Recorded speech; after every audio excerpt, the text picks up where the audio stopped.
I never thought I'd be here, talking about this. Writing this out feels almost surreal, like I'm recounting someone else's life. But it's my story. And it starts at a point in time when things began to shift, when the ground I had built my life on began to crumble, and I didn't even see it coming. I was Emma, a rising star in the marketing world, working at a large corporation in New York. On paper, I had everything I had ever dreamed of: the job, the ambition, the future. But somewhere along the way, I started to feel trapped. My career, the one I had worked so hard to build, felt like it had stagnated. It's funny, isn't it?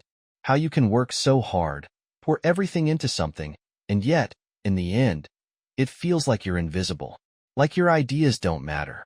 I'd pitch concepts to the higher-ups, only to have them shot down or worse, stolen. Colleagues who had no business even being in the same room as me would somehow manage to present my ideas as their own, and nobody seemed to notice or care. At first, it was just a little frustrating, but then, it became infuriating. It wasn't just about work anymore. It was about respect. I wanted recognition for what I had done, for who I was. But it seemed like I was just the young woman in the design department, nothing more, nothing less. And at home, things weren't much better. Michael, my husband, was absorbed in his own world, wrapped up in his job, in his own aspirations. I was constantly battling this feeling of being overlooked. I'd come home after a long day, vent about the challenges I faced at work, and all I'd get in return were half-hearted responses. "It's just work stress, Em," he'd say, like it was no big deal. It wasn't just work stress. It was my identity, my career, my future. But he didn't get it. He never did. I had a close friend at work, Olivia. She was always so perceptive, so in tune with what was going on around her. She noticed the way I was sinking, the way I was losing myself bit by bit, and she suggested something that, at the time, felt like a lifeline, a mentor. "Why don't you reach out to John?" she said one day, while we were grabbing coffee. "He's been in the industry for years. He's helped so many people. I'm sure he could give you the guidance you need." John. He was this seasoned professional in his early 50s, a consultant with decades of experience in marketing. I had heard of him but had never crossed paths with him. Olivia raved about him constantly, so I figured, why not? What did I have to lose? The first time I met him, I was immediately struck by his presence. John was calm, collected, and had a way about him that made everything seem like it could be figured out. He exuded wisdom, and for the first time in a long while, I felt like someone actually understood me. We talked about my career, my struggles, my frustrations, and it was like he was reading my mind. He pointed out things I hadn't even realized about myself. "You lack confidence," he said, his voice steady and reassuring. "You're second-guessing yourself, and that's holding you back." It wasn't something I liked hearing, but he was right. I had been doubting myself for so long that I had forgotten what it was like to trust my own instincts. John didn't just offer advice. He made me feel like I could change things. He didn't treat me like a problem to fix. He treated me like someone with potential. Over the next few weeks, we spoke more frequently. He became my sounding board, my support system. Every time I faced a setback at work, he was there, offering guidance, encouragement, a fresh perspective. He'd send me texts after meetings, telling me how to approach situations differently. It felt good, really good. Like someone saw me for who I was, someone who could do more than just sit at a desk and push papers around. For the first time in a long while, I felt seen. But here's the thing. When you start to rely on someone for validation, for support, things start to change. Slowly, almost imperceptibly at first. At home, Michael noticed the change. I wasn't as engaged, not like I used to be. My phone was always in my hand, and he started asking questions. "You seem distant lately. Is something going on?" he'd ask, his brow furrowed in that way he did when he was concerned. "It's nothing," I'd reply, brushing it off. "Just work stress." He didn't get it. He couldn't. It wasn't just work. It was everything. And John understood. I'd find myself looking forward to our conversations more than I ever looked forward to talking to Michael. John seemed to get me in a way no one else did. When I had a bad day, he'd check in, offer words of encouragement. When I succeeded, he was there, genuinely happy for me. The difference was, John was never too busy to care. Michael, on the other hand, was always caught up in his own world. This went on for weeks, the distance growing between Michael and me. I started spending more time at work, staying later, making excuses not to come home right away. And when I did get home, I was so drained that I just wanted to retreat into myself. I didn't want to fight. I didn't want to argue. So, I shut myself off. It wasn't until one evening, when Michael confronted me again, that things really started to unravel. "Emma, what's going on?" His voice was sharp now, the frustration evident. "You're not the same. You're always on your phone. You're always talking to him, aren't you?" "Talking to who?" I asked, feigning innocence, though I knew exactly what he meant. "John," he spat, his eyes narrowing. "I don't like it. I don't like how much time you're spending with him." I didn't say anything. I couldn't, because deep down, I knew he was right. There was something between me and John, but it wasn't just about work. It was about the way he made me feel. Seen, understood, important. Something I hadn't felt in so long. But I couldn't tell Michael that. Not yet. I couldn't admit it to myself either. So, I said the only thing I could think of at the time: "You're overreacting." And that right there, was the beginning of the end. It's strange, looking back on those days, how everything seemed so subtle at first. The cracks in my marriage weren't huge, glaring flaws. They were small things, tiny shifts, slight disconnects that I convinced myself weren't important. But as time went on, those small things piled up, until one day it became impossible to ignore. Michael and I had stopped talking about anything that really mattered. At first, I thought it was just the grind of life. Work, responsibilities, everything piling up. But as I grew closer to John, the emotional distance between Michael and me became more and more noticeable. It wasn't that Michael was a bad guy. He wasn't. But he didn't understand me anymore. At least, not the way I needed to be understood. I spent more and more time immersed in my work and my conversations with John. Whenever Michael tried to talk to me, I couldn't help but feel irritated, like he was an outsider in my life. He would accuse me of being too focused on work, but the truth was, it wasn't about work. It was about him. Michael couldn't see that I was slipping away, that my emotional world was slowly being filled with someone else. He couldn't offer me what I needed, not in the way John did. And maybe that's why, when John invited me to dinner that evening, it felt like such a relief.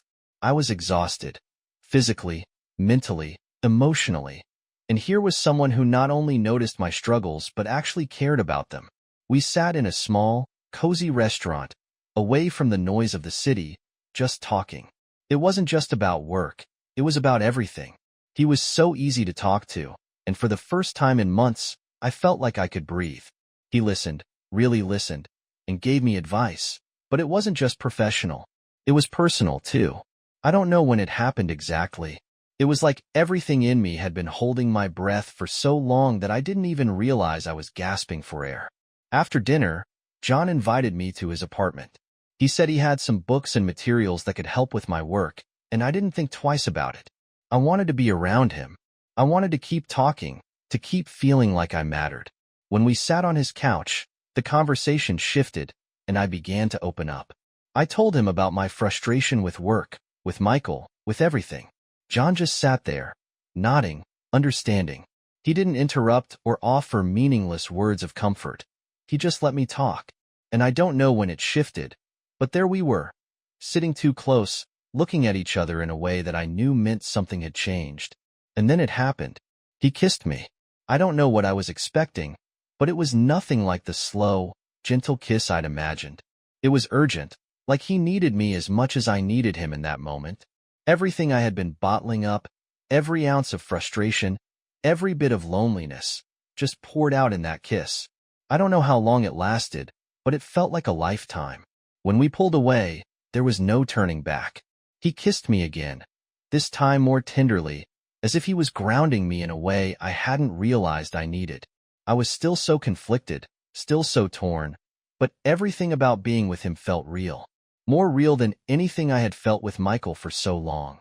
One thing led to another, and before I knew it, we were entangled in a way I never thought would happen. I felt guilty, so guilty, but there was also a part of me that was alive again, for the first time in years. It wasn't about sex. It wasn't about what we were doing. It was about the connection, the emotional release that I had been starving for.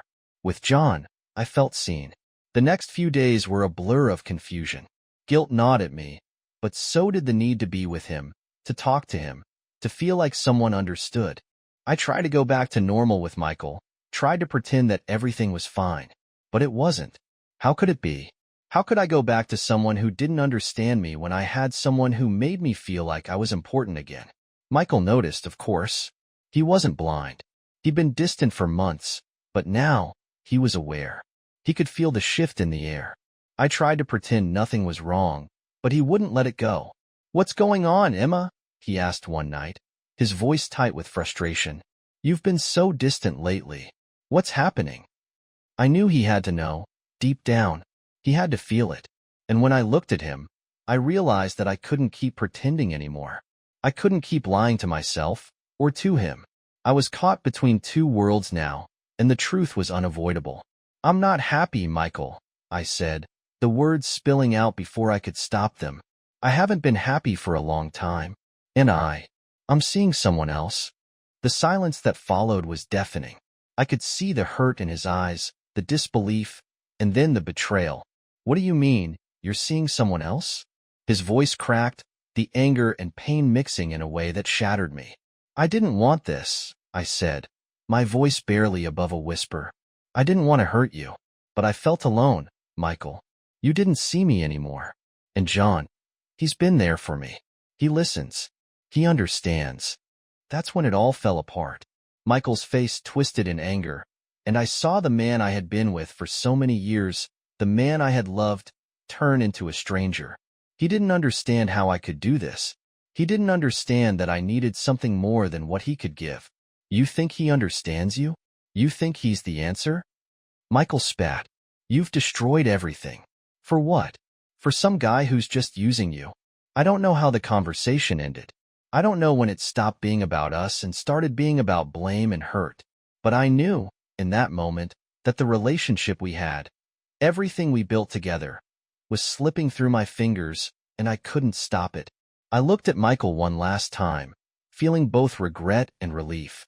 I had made my choice, and now it was too late to go back. The truth always has a way of finding its way to the surface, no matter how much we try to bury it. I learned this the hard way. It wasn't like I had been actively seeking answers or looking for a way to confront Emma about the affair. At least, not at first. But when I found out, I couldn't pretend anymore. The discovery hit me like a freight train, and I'll never forget the moment it all came crashing down. It was Tim, one of my oldest friends, who unwittingly gave me the push I needed. He came to stay with us for a few days, and while we were catching up, he mentioned something that made my blood run cold. "You know," Tim said casually, "I overheard Emma and John talking the other day. At first, I thought I was hearing things, but I'm pretty sure I heard her talking about, well, you know them." I froze. My heart pounded in my chest as I tried to process what Tim was saying. John? That was the name I had heard before, but it didn't make sense. I shook my head, refusing to believe it. Not Emma, not my wife. But the look on Tim's face told me everything I needed to know. He was hesitant, like he didn't want to say too much, but he couldn't ignore what he had overheard. I didn't have to ask any more questions. I already knew what he meant. The seed of doubt had been planted, and now I couldn't stop the flood of questions in my mind. How long had this been going on? How deep did it go? I confronted Emma that night, a knot of rage and disbelief twisting in my stomach. The moment I asked about it, her face went pale. It wasn't the surprise or guilt I had hoped for. It was the quiet, resigned acknowledgement that she had already been caught. "Michael," she said softly, I didn't want you to find out this way. But yes, it's true. I've been seeing John." I felt like I was drowning. I could barely hear the rest of her explanation, the words blurring into one. She tried to explain, to justify it, to make it seem like I was the one who had pushed her into this. She told me how she felt emotionally abandoned, how John had been the one to offer the support and understanding that I had failed to provide. "I needed someone who would listen to me," she said, her voice trembling. "Someone who wouldn't just brush me off like you did." I could feel the anger building inside me, and it was all I could do to not lash out physically. "You've got to be kidding me," I said, my voice tight with disbelief. "So, what? You just gave up on us? On me? For someone who saw you as a project, a broken woman to fix? Is that what you want to tell me?" Her eyes filled with tears, but I couldn't care less. "You've abandoned our marriage, Emma," I continued, my voice cold now. "You're throwing everything we had away for some guy who probably sees you as nothing more than someone to control. He's not your savior, Emma. He's just using you." I could see the guilt on her face, but there was no apology, just regret, maybe, and that only made it worse. I didn't want her tears. I didn't want her excuses. I wanted the truth, and the truth was that she had betrayed me. The argument that followed felt like a storm, each word adding to the chaos. We yelled, we cried, we accused each other of every little thing that had ever gone wrong. It was a battle of hurt, and I wanted her to feel every bit of the pain I was feeling. I didn't have to think long about what to do next. I knew exactly how I was going to make her, and John, pay for what they had done. Revenge wasn't about acting impulsively, it was about strategy. And I was going to make them feel the full force of the consequences of their betrayal. The first step was reconnecting with Sarah. Sarah had been an old friend of Emma's from college, someone I'd known from way back. We hadn't talked in years, but after Emma and I started drifting apart, I found myself reaching out to her. It wasn't just about emotional support, it was part of my plan. I had to get close to Sarah, make her a part of my life again. And for some reason, she didn't resist. She was empathetic, and when I told her about what had been going on with Emma and me, she listened without judgment. Her own marriage had its issues too, and in time, we started confiding in each other. At first, it was innocent enough, just two people sharing their struggles. But as I poured my heart out to her, she started seeing me as more than just Emma's husband. She saw me as someone who needed her. And if I'm honest, she needed someone too. I wasn't trying to play the victim. I was playing the long game. I let Sarah see the side of me that was vulnerable, the side that had been pushed to the edge. She was drawn to me in ways I didn't anticipate. And with each passing day, I got closer to her, using her to get even with Emma. It wasn't just about the affair. It was about showing Emma that I could move on, too, that I could have someone who would appreciate me in ways she never did. Meanwhile, Emma's world was unraveling. The whispers about her affair with John were starting to make their way through the company. People were talking. The reputations she had built over the years were beginning to fall apart. Her colleagues, the ones who had always seemed to admire her, were now questioning her judgment. I could see the toll it was taking on her. She tried to fix things between us, but it felt too little, too late. She was apologetic, but it wasn't enough. She was trying to salvage a marriage that had been shattered, and yet, every time she reached out to me, I pulled further away. The more she tried to fix things, the more I leaned into my revenge. I was starting to rebuild something with Sarah, a connection, a relationship. It felt good. She made me feel like I mattered again, and every moment with her was another nail in the coffin of my marriage. But Emma wasn't the only one who was trapped. I could see it in her eyes when we had those final conversations. Her desperation, her guilt, her inability to fix the mess she had made. She had crossed a line with John, but now it was too late to take it back. She was unraveling, and all I could do was watch. There's a certain kind of power you feel when you've been betrayed, when you know you're the one holding the cards. After Emma's confession, after everything that had unraveled between us, I knew that I wasn't going to let this go easily. She had shattered everything, and now, it was time to make her feel the weight of it. That's when I began reconnecting with Sarah. Sarah, Emma's old college friend, had always been a kind and understanding woman. She had her own issues in her marriage, and when I reached out to her, she was more than willing to listen.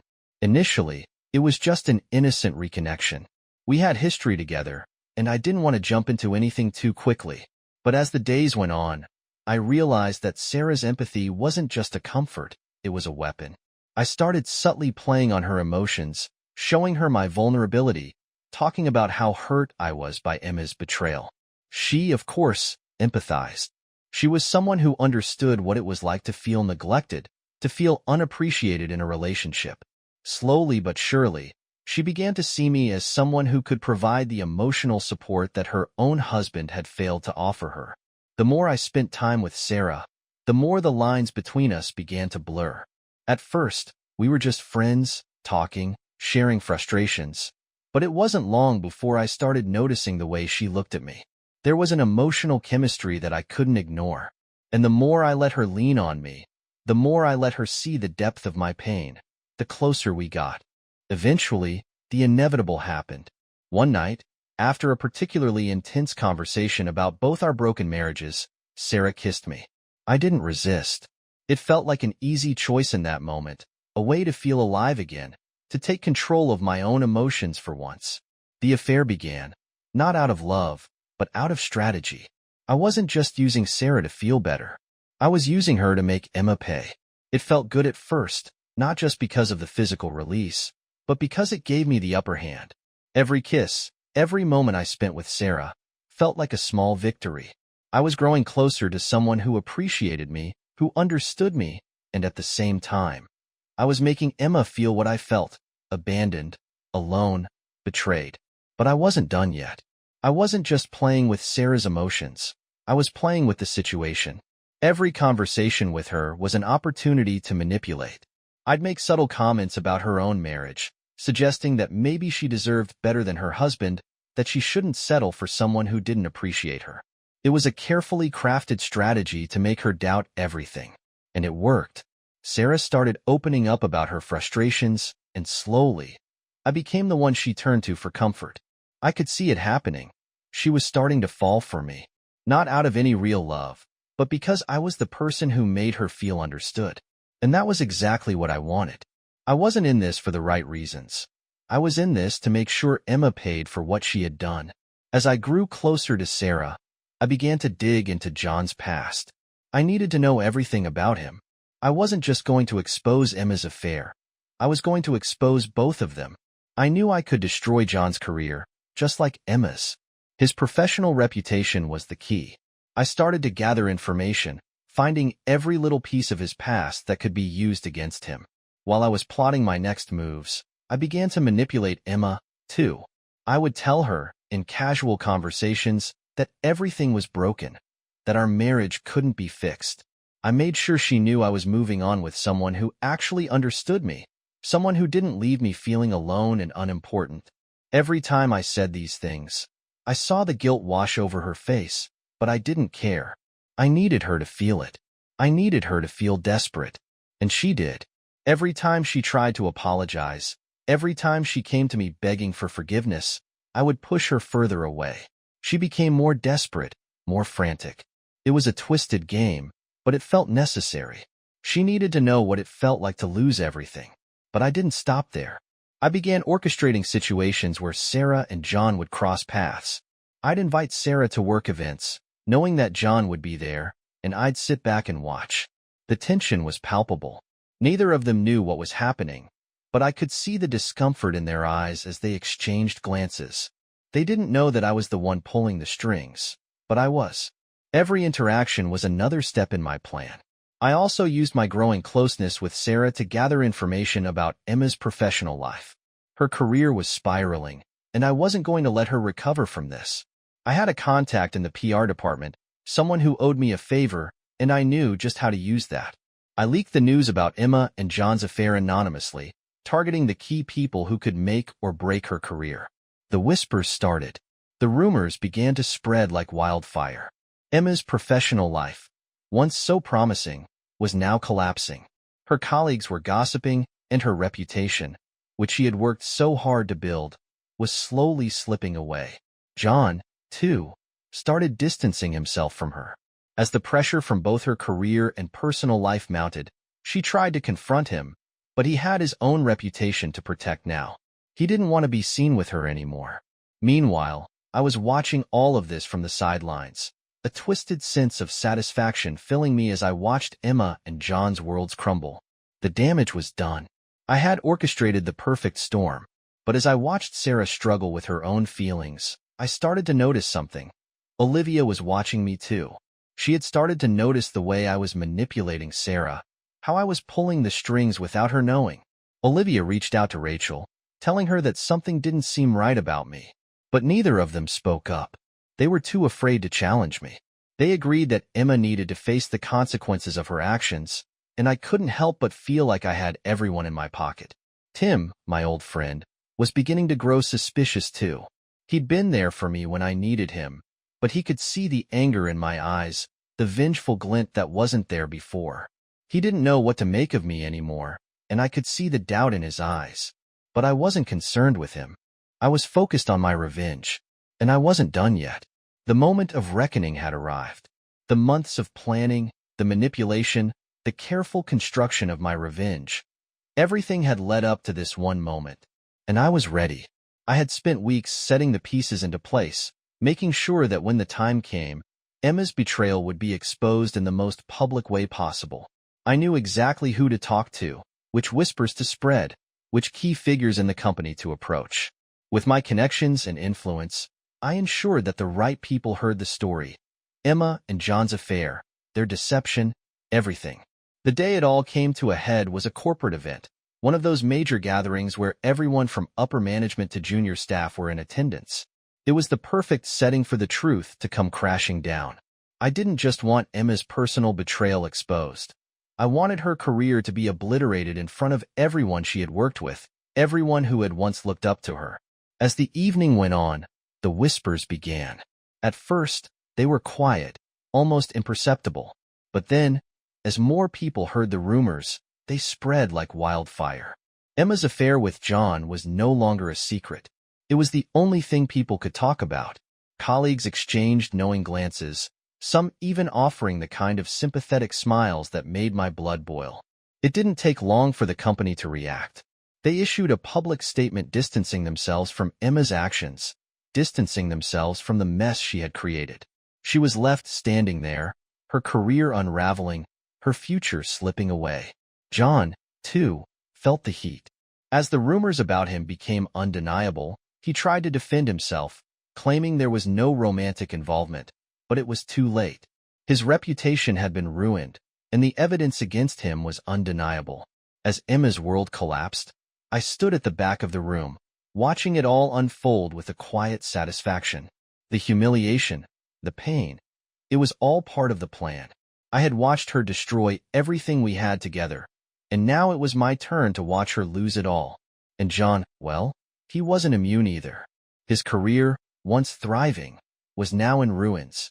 The company pressured him into resigning, and his consultancy business, once so profitable, began to crumble. The walls were closing in on both of them. It wasn't just about Emma's betrayal anymore. It was about John's downfall, too. They both had to pay for what they had done. As I watched the fallout continue, Emma made one last desperate attempt to salvage something from the wreckage. She came to me, her face pale, her eyes filled with tears, and begged for another chance. "I never meant for it to go this far," she said, her voice shaky with emotion. "John made me feel alive in a way that you never did. I didn't want things to escalate. Please, Michael, I'll do anything. I'll fix this. I'll make it right." I almost felt pity for her, but that feeling quickly faded. She wasn't the woman I had once loved, the woman who had stood beside me through everything.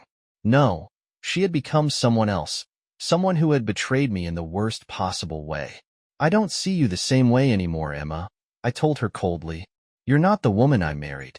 I don't want you back. You've ruined everything, and I'm not going to let you back into my life, no matter how many times you apologize."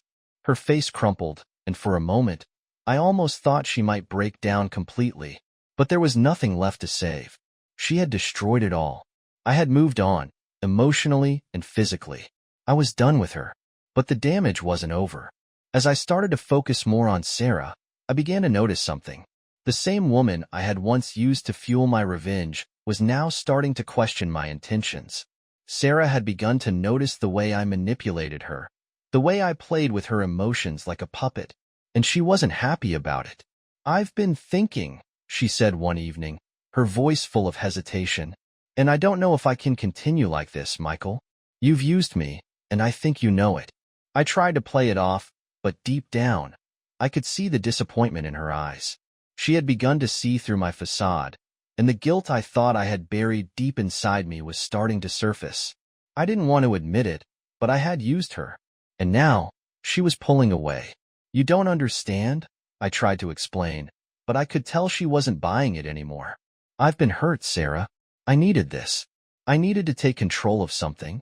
Maybe you don't need me to do that, she said, her voice quiet but firm. Maybe what you really need is to deal with your own issues, Michael.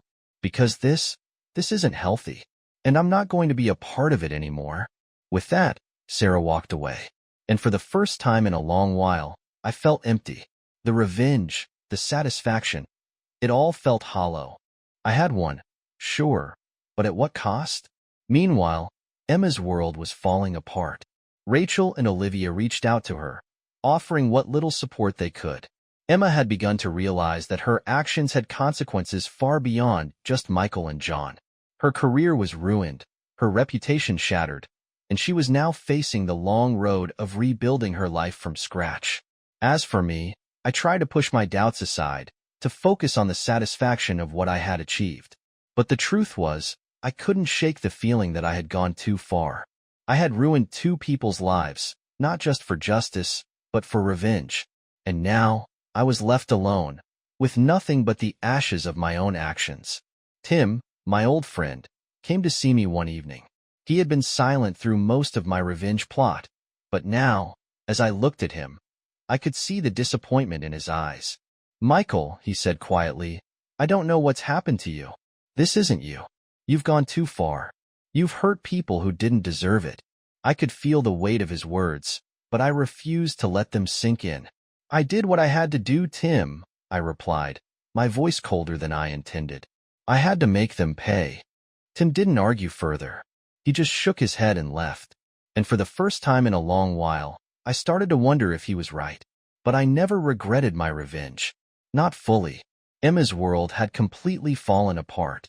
Her career was destroyed, and she had lost everything she had once valued. Facing the consequences of her actions, she realized that the love and validation she sought from John and her career were fleeting. She quit her job and withdrew from everything to reflect and rebuild her sense of self-worth. Though the road to redemption was long, she began to understand the importance of introspection and personal growth.